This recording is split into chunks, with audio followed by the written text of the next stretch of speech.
Hello, hello, and welcome back to Retrieving Sanity with your podcast host, Keegan, and this is your podcast for all mental health, addiction, recovery issues, and topics. And I have a question for y'all out there. Do you ever feel like one of the genders has been treated a little bit differently? Well, that's because I think each one has in their own different ways. So let's welcome Jack Kammer to Retrieving Sanity. After earning a master's in social work, Jack gained direct experience in the criminal justice system as a correctional officer and parole probation agent, later training staff for the National Fatherhood Initiative. He also founded Working Well with Men, hosted a radio show, and led the National Congress for Men, advocating for men's issues and collaborating with figures like Elijah Cummings. His impactful book, Good Will Toward Men, faced early cancel culture, leading to the self-published, More Popular If Men Have All the Power, How Come Women Make the Rules? And he's been recognized for addressing gender bias within the social work profession. So, Jack, how are you doing today? I am doing very well, especially after that really good introduction.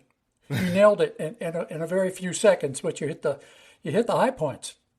Well, thanks. I try to hype up the guest. I'm trying to get a little bit better and better. You know, it takes a little bit of time and training, and so I'm just glad that I can actually provide well enough for you, because you actually carry a message that is hard to hear sometimes for a lot of people, right? Yes. So what is the message that you want to bring to the show, to the audience today? Well, the primary message is to take a second look at the idea that it's a man's world.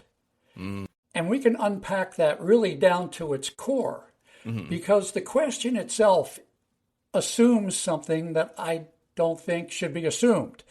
Okay. The question, is it a man's world? It is singular. I think that the reason that question becomes so contentious and men and women argue about it is that there is not just one world. There is the world of men, and then there is the world of women. There is the traditional world of male influence and power.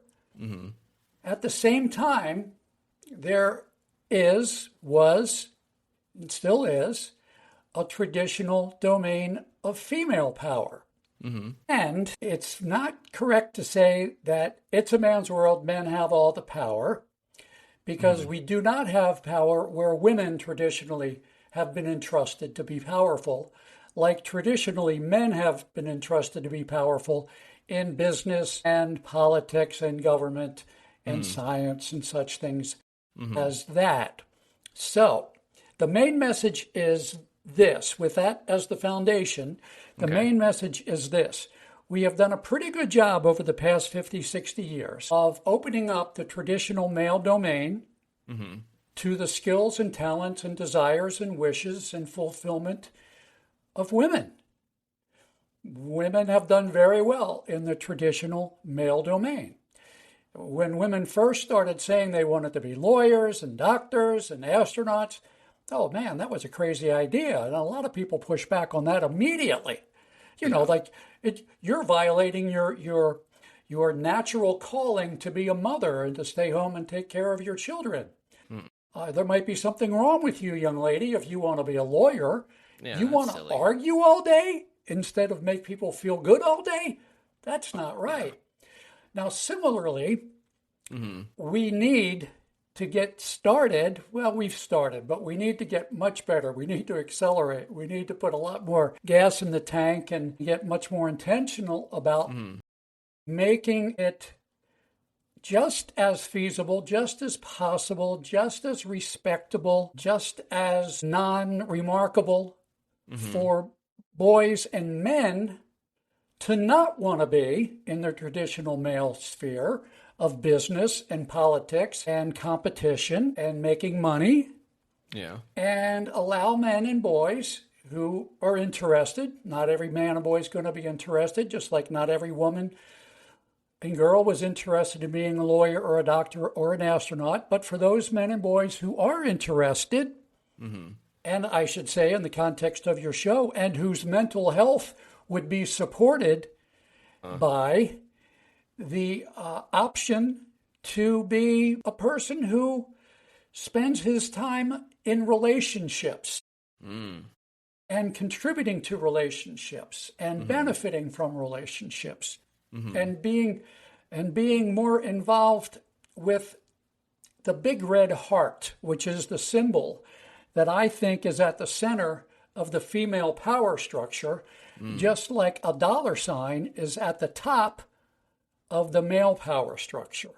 Yeah. And so, we need to make it okay and possible and supported in custom and in law, if necessary, for boys and men to be full citizens in the traditional female domain, just as we have succeeded pretty well in making women full citizens in the traditional male domain.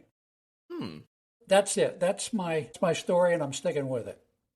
Fair enough. That is a strong story and a very strong mission to be taking on seemingly by yourself, because that is definitely something that resonates with me, because I didn't really fit in the whole stereotypical male mold, and so it always left me feeling a little bit like, well, if I don't fit in that mold, where do I fit? And then I don't really have a mold, so I'm still kind of in this weird space of well, I'm just going to make a space, and if it fits, it fits, Yes. So. And somewhere along the line, I'll bet, I know it was true for me, somewhere along the line, you will have at least the temporary thought, maybe I have a personal problem.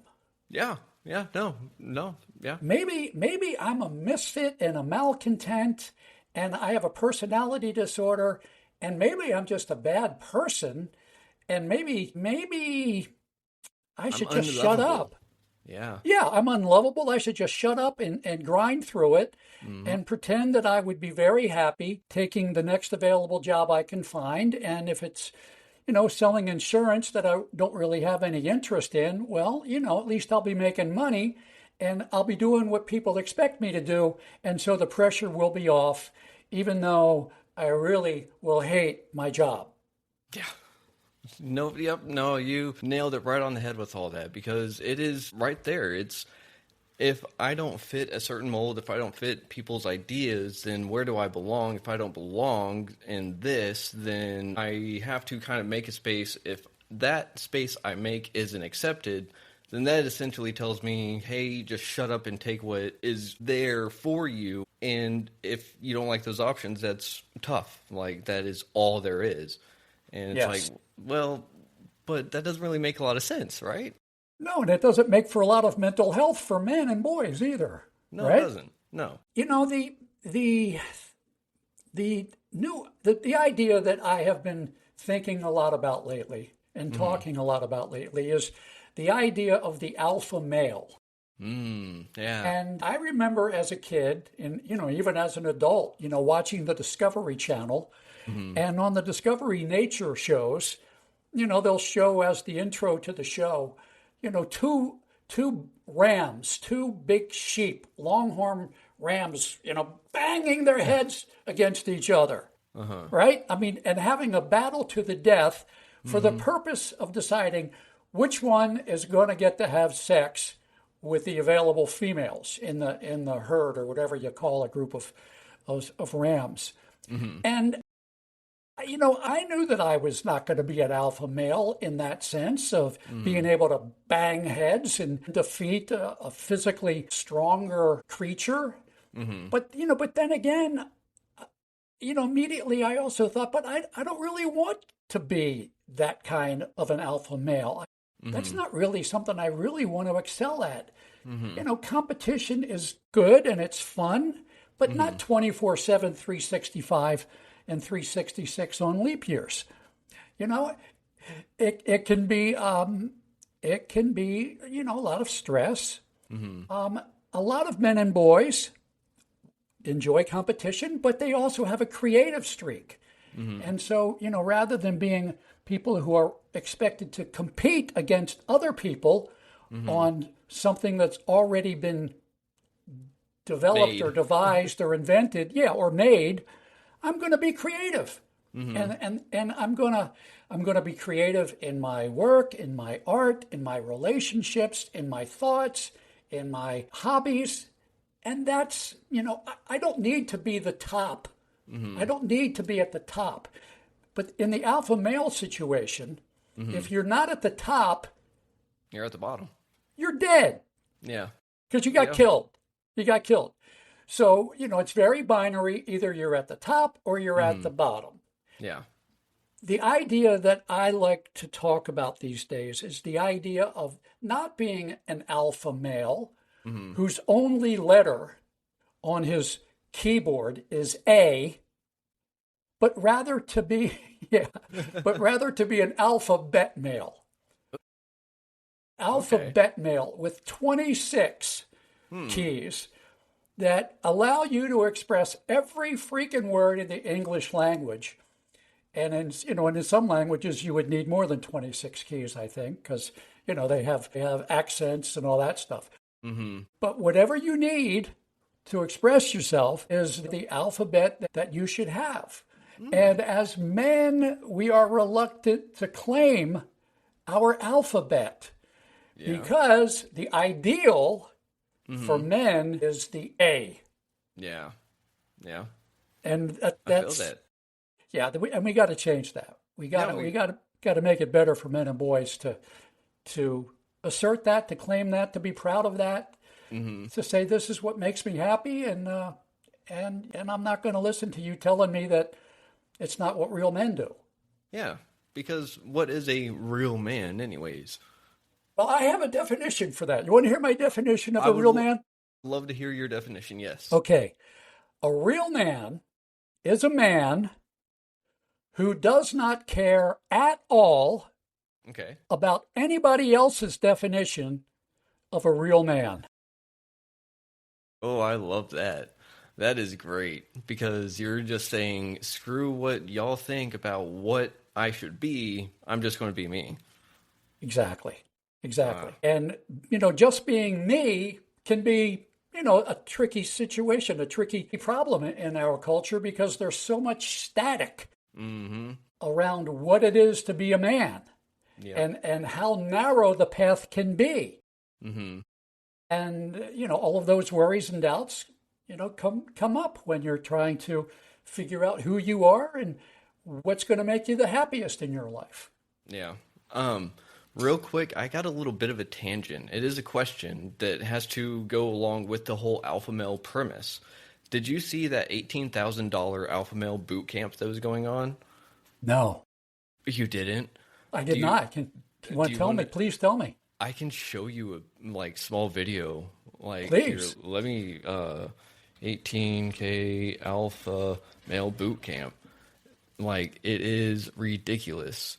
So these people actually go and let's see, we want to capture, no, where is it? There we go. Share. So this is actually happening, or was happening, at a boot camp that people were paying $18,000 for. So I don't know if you'll be able to hear this. And so this one has it where he actually starts crying at the very end. And then you also have other ones where it is beyond unhinged. It is not fun.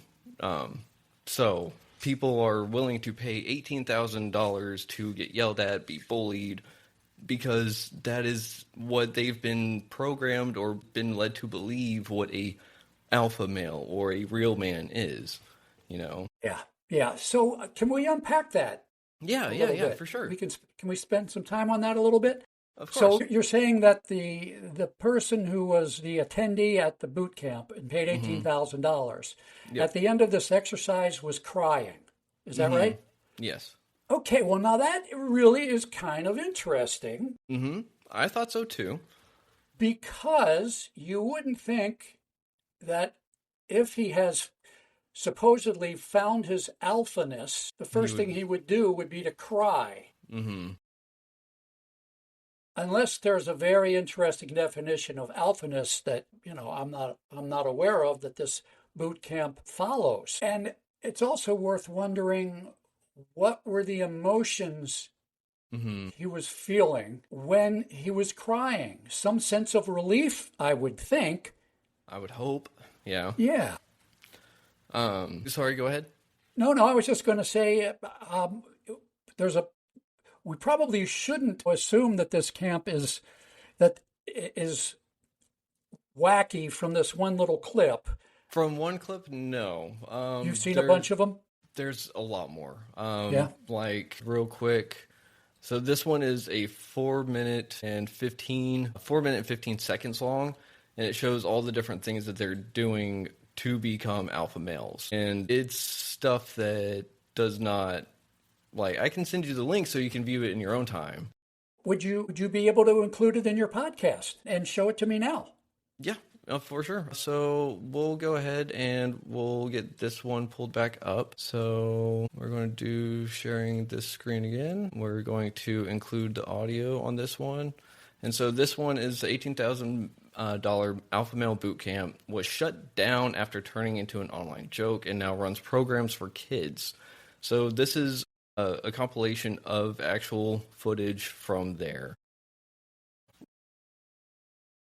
I'm not sure what's going on here. Is that enough for you? Yeah, I suppose so. It's you would know what your audience would like. So we can stop now if you want. I do have one thought I'd like to talk with you about. Sure, go ahead. Well, what I noticed that I thought was surprising, sort of like it was surprising that the first fellow started crying. The boot camp trainer was encouraging. That might be too soft of a word, too gentle of a word, but he wanted the attendee to expose his fear. Now, again, that sort of seems anomalous for an alpha male to be encouraged to show his fear or to have any fear. Do you have any thoughts about what was going on with that and why they want him to expose his fear? Well, the only thing that goes through my head is that if you're not afraid of anything, nothing is going to stop you. And that's the toxic masculinity kind of mindset that I can think of, because whenever I think about it logically after going through recovery or being in recovery after addiction and stuff, fear is a motivator if used properly. It is something that is supposed to push me and tell me, hey, these are the pitfalls, the dangers, so be careful here, avoid them, but be aware of your surroundings. Fear is essential. Without fear, if I say I'm not afraid of anything, I will rush head first into situations and get myself and those around me into big trouble. Okay, so that's pretty interesting, and something that comes to mind listening to what you just said is that I'm reminded that I have heard that courage is not being fearless. Courage is doing what you need to do despite your fear. Yeah. Sort of the idea that you mentioned about fear can be essential for keeping you safe. Yeah. And help. Okay. Well, so that is pretty interesting. I don't think I would pay $18,000 for that experience. How about you? No, I wouldn't even pay $1 for that. Yeah. I wouldn't pay 18 cents probably, really. No. But I wonder how did they market it? I mean, what did they... I think, this is only through complete conjecture. This is from what I've seen on Reddit, other internet message boards and stuff. So I'd have to just say that they were marketing it to be for increase your manhood or this, that, or another. And I honestly don't like saying it, but it feels more like a Ponzi scheme or a pyramid scheme of sorts. Where it's like you're preying on the people that are going to be willing to do this because they want to get ahead in life. And they're honestly not sure what other road to take. So call them vulnerable, if you will, but I think they're more desperate, so I don't know. Yeah. It seems like it's offering a promise that isn't really connected to reality. Because, as I understand it, the latest research into what makes a successful man in the time of civilization, we're not talking about, the dog eat dog era of, 10,000 years ago, but in this era of civilization where it's not just one alpha male who gets to have sex with the available females. We have laws and rules and customs whereby lots of men who are not the one and only strongest man get a chance at a happy life. Yeah. Also, women get some say in who they're going to have kids with, rather than just, oh man, look who won the battle. Yeah. I wish it was the other guy. And so the latest thinking, and I think it's based on research about what makes for a successful man and a valuable man in a society, in a community, is not somebody who can beat up all the other guys, but somebody who can cooperate and work well with all the other guys. Because you want to have allies. You want to have people who will help you out when you need it. And you want to help out people when they need it. That's what makes for a civilization and a community. And so the idea of spending $18,000 to allow yourself to think that you don't fucking need anybody is kind of like counterproductive. Yeah. I would really kind of put that to being bullied in high school, and like that kind of behavior just doesn't, like, maybe it works for them. Maybe they got bullied and they grew up into like successful people. I don't know. But it's one of those things that not everyone goes along the same developmental path, and everyone's idea of a ideal life or this, that, or another is going to be completely different, no matter who you talk to. My ideal life is going to be different than your ideal life, just like anyone in my audience is not going to agree with anyone else in your audience, or so on and so forth, on the exact same thing for any number of issues or reasons. And I do believe that as men, we have that partial responsibility to kind of like let other guys know, like, hey, you aren't that teenager that's invincible anymore. Like, you will have your shortcomings. You will fall short, but I'm not here to judge you on that. I'm here to pick you up and help you along. And that's where a lot of, I think, shortcomings come from men, is because they don't want to admit that weakness. They don't want to admit that I have a shortcoming, I have a defect, I have a shadow, because the sun is out, Yes, I don't want to admit that I am merely human. Yeah, I am alpha male. Yeah, well, and even more than alpha male, I am like an alpha male who is perfect in every way. Yeah. Every way. So a robot? Yeah. Some science fiction phantasm. So I want to mention one more thing about the idea of alphabet males. So yes. Alphabet males we don't want the choice of being either at the top or the bottom. Nobody wants to be at the bottom.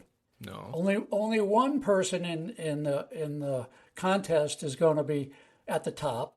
But rather than think of ourselves as having two options in one contest, we can think of ourselves as each claiming our own space, where we get to decide which way is up, which way is down, which way is left, which way is right, who are my friends, who do I trust, who do I feel most in sync with, and then with all of the web of relationships, you're connected to everybody, maybe one or two or three hops away. So you're not interested in being at the bottom. Being an alphabet male doesn't mean you accept being at the bottom. If you feel like you're at the bottom, well, then you probably feel like maybe that's really not something you even want to have in your life because you're no good at it. So I'll go devote my time to something else that makes me feel better. Yeah. So I think the idea of alphabet males is sort of I think it provides a more hopeful future than the idea of going somewhere to have somebody yell at you and make you, I don't know, and make you cry. Yeah. For sure. Yeah.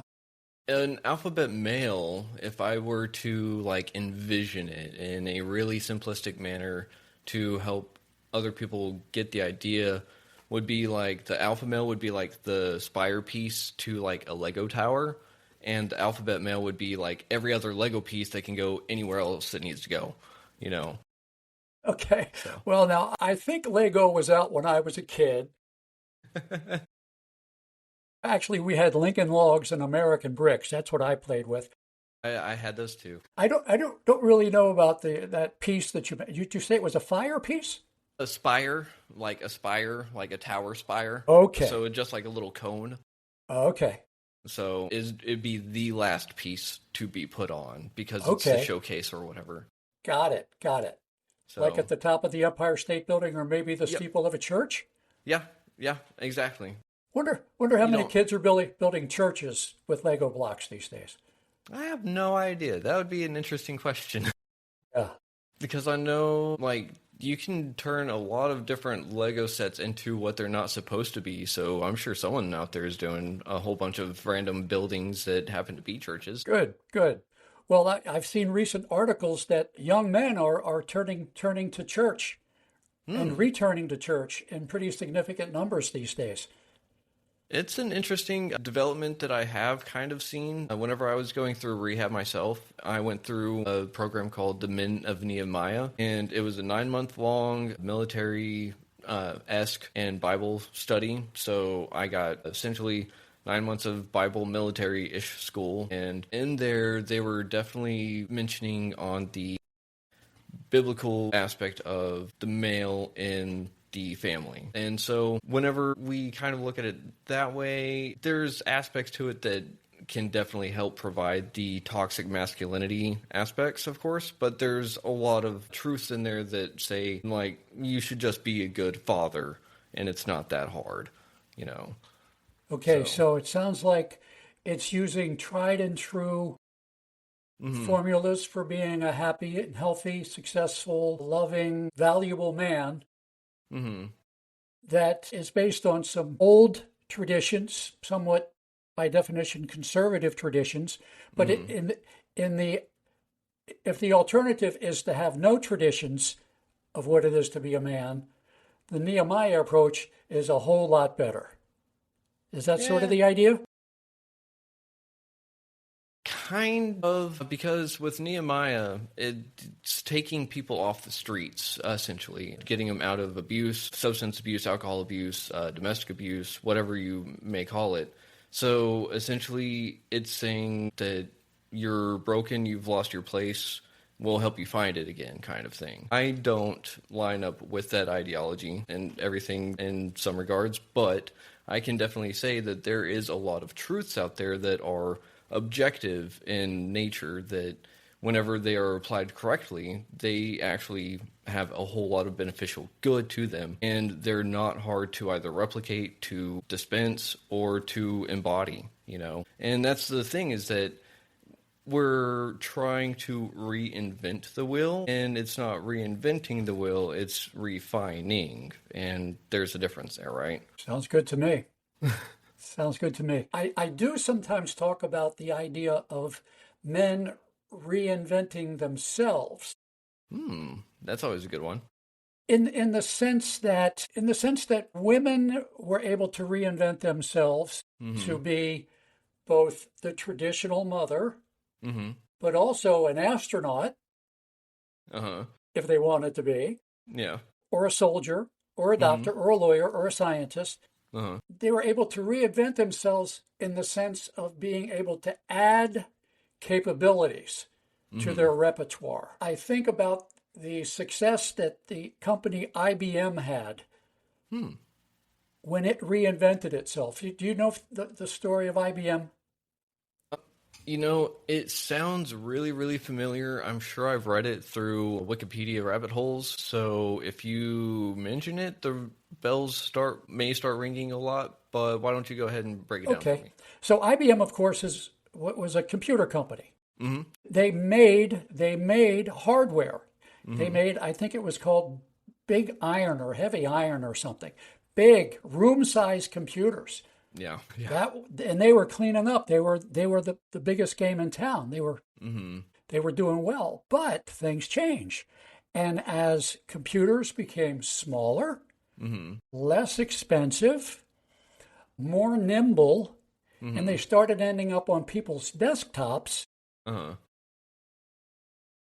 the big iron was no longer so important. Mm-hmm. Instead of having one huge computer that people would have terminals getting timeshare on, Mm-hmm. everybody had their own computer right there. The CPU was right there on their desk. Mm-hmm. Changed the whole model. Yeah. IBM was in big trouble. They reinvented themselves. How? How did they do it? It was a big pivot. And a lot of people said it was crazy and they shouldn't do it. But they turned themselves from a hardware company to a computer services company. Mm. And Okay. and they're doing fine. They're doing well. They're doing great. Men too can do well to reinvent themselves by not giving up the traditional things that we were good at, Yeah. many of which involved mechanical abilities, muscular abilities, problem solving abilities. Mm-hmm. We should continue doing that, but also look around for opportunities to serve other needs Mm-hmm. that potential customers, namely our families, Mm-hmm. might also want and need, and not just our families, our communities.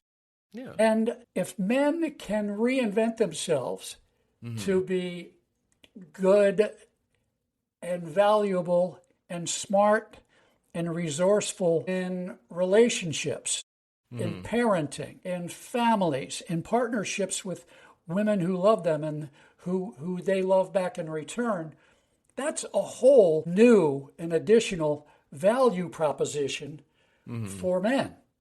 Yeah. Now, just as IBM was doubted for doing things that IBM doesn't do, IBM doesn't do software, it doesn't do services, it makes iron, it makes metal, it makes hardware. There are people who will say, oh, men don't do relationships. Yeah. There's a lot of people that say that. Yes, we do. Yes, they do. And if we cannot listen to that and say, I don't care what you say, there's value in this for me. I can add value to my life and I can add value to the lives of the people around me if I reinvent myself to include my ability to be good at these other things. I mean, because if you think about it, there is no surplus of good parenting for our kids today. Yeah. And if men can demonstrate that they are every bit as valuable to their kids as mothers are, which is, I think, pretty well demonstrated by the science, not that fathers and mothers parent in the same way, it's because they parent in different ways that they're so strong together, Yep. that is a good thing for us and everybody, our families, our kids, our wives, our communities, our cities, our nation. And it involves men doing things that we haven't traditionally done, but there's a bazillion things that men haven't traditionally done that we don't even think about now. Like, here's some examples. Okay. Lay 'em on me. When forks were first invented, Forks. forks, Okay. table forks, Yeah. the utensils on your table, when they were first introduced in Britain by a nobleman who had been to Italy and seen these things, and he brought some forks home and introduced them to England, he was ridiculed because real men eat with their hands. Yeah.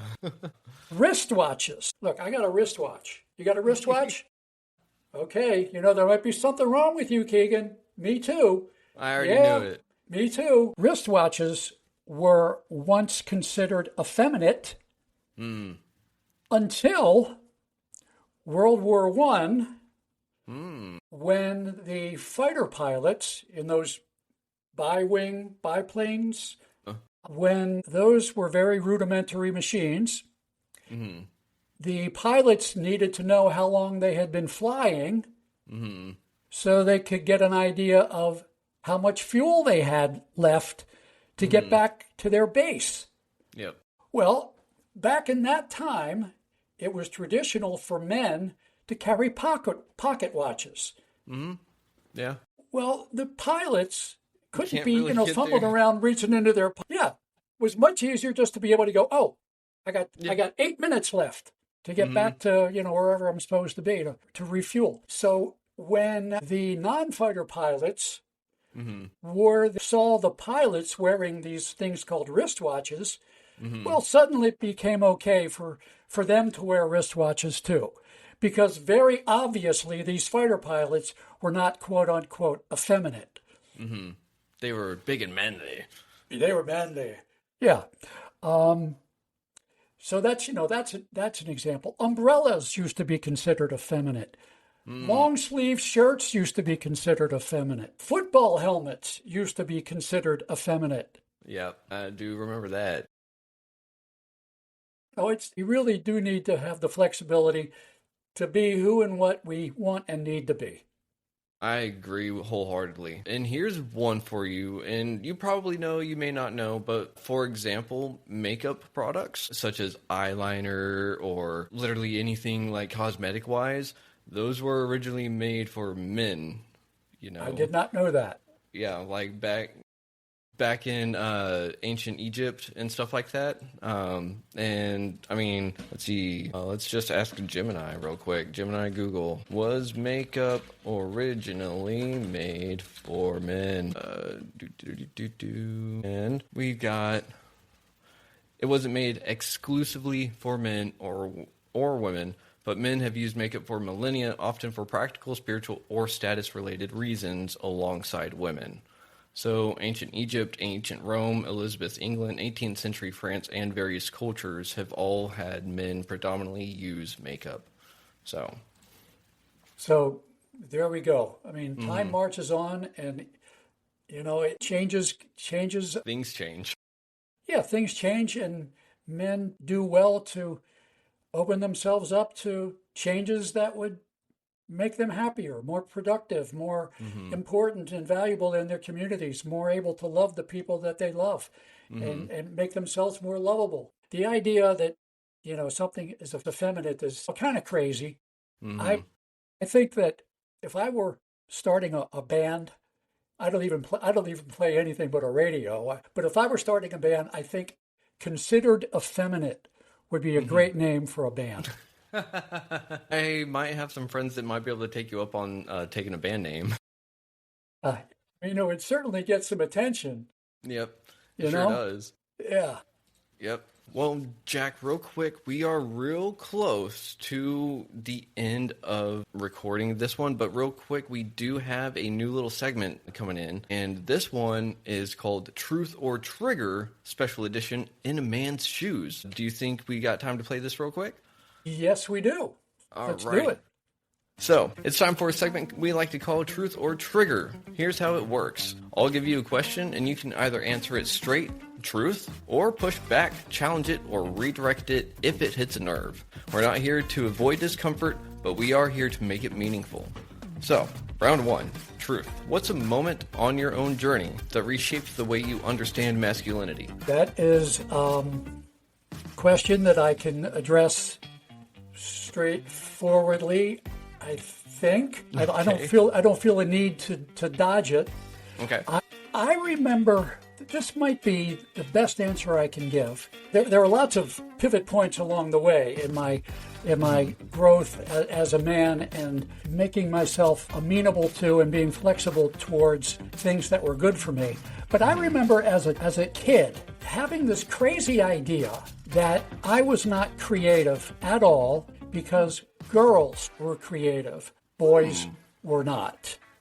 Interesting. Boys were not. And I think that was very much related, very closely allied in some way with the idea that I didn't have any feelings. And I shouldn't trust my feelings because they were so sort of fuzzy and hazy. So coming to the point in my life where I learned to trust my feelings, not to insist on my feelings being, justified or implemented, but just being able to express my feelings was sort of an inherent right that I had. To be able to say, I want to tell you, please, how I am feeling based on what you just said or what I just heard or what I've been thinking or what I just saw. And it can often be helpful in a relationship where you're feeling a little bit bad about something that your intimate partner said, to be able to say, I'm not sure that this is right, but here's what I'm feeling, and I would like to be able to talk with you about it in a friendly and open way that doesn't accuse you of doing anything wrong, but that allows me to feel like, I'm being heard and understood. Because one of the things we hear from women about men is that you want intimacy from us. And, this would be an intimate little thought I could share with you if you're open to it. Okay. So that opened up a whole lot of opportunities to be, more emotionally and mentally healthy. Okay. Wow. That's deep. I mean, for real. Thank you for opening up that much, because that is something that I'm sure is not easy to open up, right? Well, I'm old enough that pretty much everything is something I've done before. Fair enough. All right. Thank you for that. Well, let's see. Trigger. Do you ever feel like men's emotional growth gets sidelined by their sense of duty? Yes, I do. Okay. But that's a really interesting question, Keegan, because, everybody has duties. Women have duties too. But I think men's duties are, often more dangerous. You got a duty to go and fight. You got a duty to run into the house to try to save somebody. You got a duty to stay at your job even though you hate your boss. People are counting on you. And I think that duty and honor are very much intertwined. And a very key part of male culture is our sense of honor. I would have a really hard time saying that honor is a bad thing and men are too much invested in it. Although, maybe you can have too much honor to the point where it, is hurtful to you or to the people you love or the people who are counting on you. I don't know. But I think duty and fulfilling your duty is a good and important thing and a very wonderful part of male culture. I sometimes think that the difference between female duty and male duty, I don't know if I'm right about this or not, maybe not, is that I think that men feel, well, let's start with women first, that women feel their primary, if they're mothers, they feel their primary duty is to the kids, not to the husband. Yeah. Whereas the man feels that his primary duty is to the mother, not directly to the kids. Yeah. Because he sees himself serving the kids by making sure the mother has what she needs to take care of the kids. I don't know if that's right or wrong, but it is something that I sometimes think about. I mean, as you were saying that, I was running through my childhood, and I was like, hey, that makes a lot of sense. So, no, that would make a lot of sense, and I thank you for that. So, let's see, round 2. Are you ready for this one? Yes, I am. All right, let's try to make these next 4 lightning rounds, because we got just a couple minutes. So, round 2. Truth. What's one myth about men that you think the social work profession still clings to? That men are violent and women are not. Ooh, okay. I like that one. Trigger. What was the hardest part about presenting at conferences where you knew your message might provoke anger? Thinking about how good it would be if the people I was presenting to liked what I was saying. And I will say that was sort of, that was realized because in the feedback that I got for some of my presentations, this particular one was from New Mexico. An attendee to the workshop said, the speaker really pissed me off But it all made me realize how much we need to be thinking about these things. Wow. Yeah. Oh. So it was a little bit worrisome. Yeah. But, I think I have a pretty good message, and it's ultimately a hopeful message and a positive message. Sure. It just challenges the idea that men have all the power and women don't have any, which, I think is crazy. It is indeed. Thank you very much for that one, Jack. All right. Now, here's one more. What's one thing feminism got right that you wish more men would embrace? Oh, that's a really good one. You know what? I don't think I've ever thought of this before. I think this is a brand new question for me, and I think I would say I wish that men were more capable of insisting on being respected for their humanity. Not their power. Yes. Yes, exactly. And see, I knew what you meant because that's how the world operates. Men are respected on the amount of power they wield, not for who they are. Oh, yes. That's a good one. All right. And here we go. You've been labeled controversial probably throughout your whole endeavors. So how much of that label do you think is about what you say versus how you say it? Well, I got to say that I think I was labeled as a controversial personality long before I even got into male gender issues. And I think I can trace that back to my father, who was kind of a part of my life. He was an alcoholic.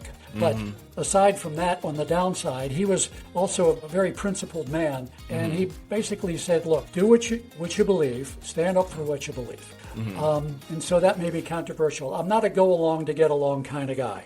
And I don't think that wars are caused by conflict, but by people going out of their way to avoid dealing with their conflicts in a healthy way. Ooh. So are you saying men will go to war just to avoid going to therapy? Well, they might go to divorce, which is a form of war.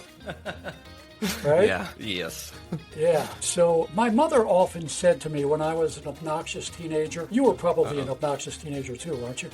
Yeah. Yeah. Most of us were, right?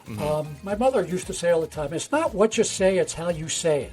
So yeah, even before I was interested in men's issues, I used to hear that. I do think that my default position was sort of friendly. The first thing I did in male gender issues was to do a radio show. And the radio show was a weekly show about what's really going on with men. And at the time I started it in 1983, there was a TV show called Phil Donahue. You ever heard that? Yep. Okay, so Phil Donahue was very much about relationships and, and trying to explain men to women and can't we all just get along. My show was sort of kind of like that at the start. But as I began to see that it wasn't just about romance and relationships, that we need to pay attention to male gender issues. Really hugely significant, actually life and death issues and problems are closely connected to what's really going on with men. And so I would try to present that in a nice way, but when I heard some people say, what do men have to be concerned about? What problems do men have? As if men don't run the world. When I started hearing that, I started getting a little crankier. And I can imagine. Yeah, and I started wanting to, to shoot back in a, in a manner of speaking with, you're not going out of your way to be nice to me. I'm not going to go out of my way to be nice to you. So yes, I do not always say things in the nicest way. Fair enough. But then again, I don't go out of my way to be mean. I don't go out of my way to do anything other than to say what it looks like to me. There you go. And that's important. So long as you don't go out of your way to be mean, I think that makes you a pretty decent person. Thank you. So we've reached the end of Truth or Trigger, and whether you chose Truth, Trigger, or a little bit of both, I think you showed up like a man who's still asking the hard questions and showing up for yourself and others. So very much respect to you. Thank you very much for that. Thank you, Keegan. Of course. We are right near the end of the show. I know that you had something to attend to, but do you have time for just one more question? Make it quick. Yes. The name of this podcast is Retrieving Sanity, and we explore how all facets of living life impact mental health. Looking at the incredible motley adventures of your life, what does retrieving sanity personally mean to you today, and what's one thing you wish other people would do for that? For retrieving sanity? Yep. So that would mean, does the question sort of suppose that in at least some ways, in at least some small ways, we all sort of lose our sanity from time to time? Yeah, pretty much. Yeah. I think really and truly the men's movement, being involved in male gender issues, gave my sanity. Awesome. And it might even have saved my life. Because there were times when I thought, you are such a freaking misfit. Nah. It's never going to get better. But, talking and reading and writing and being with other fellows and women too, who understood what male gender issues are about, really was life-saving. That's really good to hear. And I hope other people can get that same message from this episode and everything else. Real quick, where can people find you if they want to get in touch with you or find any of your other content? My website is malefriendlymedia.com. All one word, no hyphen between male and friendly. Malefriendlymedia.com. That's where I have all my stuff. And it's where I will have, I think I'm going to have some Alphabet Males swag. Ooh, okay. Sweet. By the time you're able to release this podcast. Sweet. Well, I'm looking forward to it, and I'm sure everyone else out there is going to check out the Alphabet store. Alphabet Male. Yes. There we go. Yeah. Alphabet Male store. Sorry, I was just thinking like Alphabet Soup. I had to stop my brain.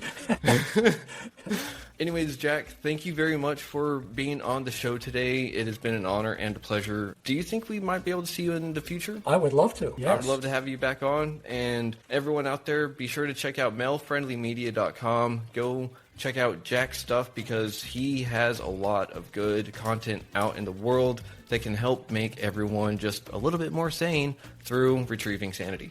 So thank you very much for listening to Jack and Keegan on Retrieving Sanity on WDJY 99.1 FM. I hope you have a great rest of your Friday or Monday or Tuesday or Thursday or Saturday if you're listening to it then. Whenever you're listening, just have a great day. And as always, much love. Schlan.